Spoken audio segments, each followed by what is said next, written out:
One of the first things that comes up is what's the difference between a mortgage broker and a bank? That's great. Thanks, Brian. Nice to be here. Thanks for having me. The biggest difference between a mortgage broker and a mortgage banker is going to be choice in product. A mortgage broker is going to be able to go out there into the market and look at the products and pricing for a lot of different banks. A mortgage banker is only going to be able to offer you what's on their menu and what's at their price.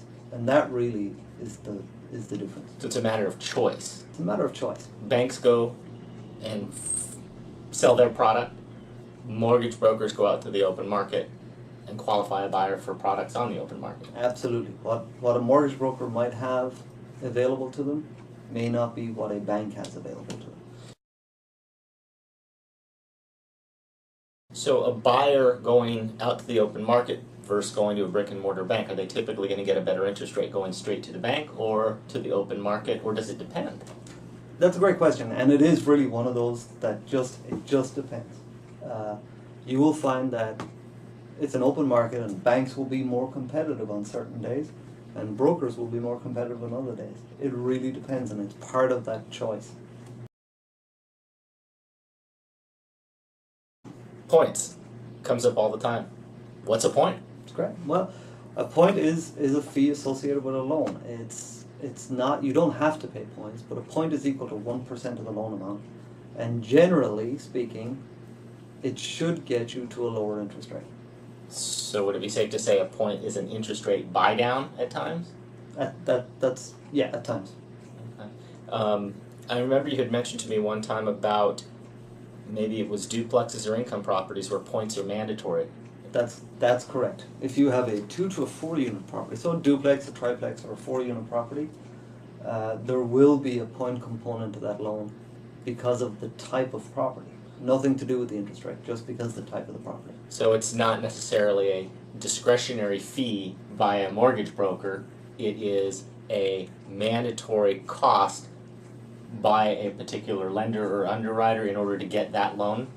Both of those statements are true. It just depends. I mean, I know that there's more to all of this, but in general, points are not or shouldn't always be considered a penalty or a fee. It may be an interest rate buy down at times. It can be a positive thing. Absolutely. Okay. Absolutely. What's the difference between getting pre-approved and getting pre-qualified?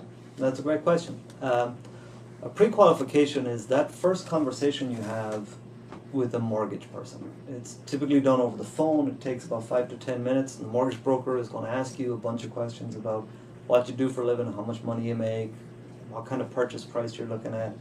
That's a pre-qualification. At the end of that conversation, you should feel pretty confident that in broad terms what you want to do is possible or not. The pre-approval is the actual submission of data, your real pay stubs, a full application, a credit report, bank statements, verification of employment, those types of things. So pre-qualified is what you say. It's an answer based off of what you say. Pre-approved is based off of what you show. What you show. One is verified, one is not. And one is not. Okay. Is there a cost associated with getting pre-approved? There shouldn't be. Some people will ask that they collect the credit report fee, which can be somewhere between $15 and $30. But outside of that, there really shouldn't be any cost to getting pre-approved. Does it take a long time? Is it, if a buyer comes in and sits down in front of you and they're reasonably organized, got some of their stuff, maybe not every single pay stub or bank statement, what timeline does it take from first sit down, meet and greet, to being able to issue a true pre-approval letter? Yeah, it should only take a couple of days. There shouldn't be much more to it than 48 to 72 hours. Can an out-of-state mortgage broker do a loan in California? Absolutely. As long as they have the appropriate licensing for the state of California, there's no reason why they can't. Okay. What might be a reason that is not a good idea? In other words, what does a local mortgage broker have over an out-of-area mortgage broker? That's a great question. I think that for the most part, local mortgage brokers will bring with them a familiarity for the traditions and the costs and the fees for the area that they work in.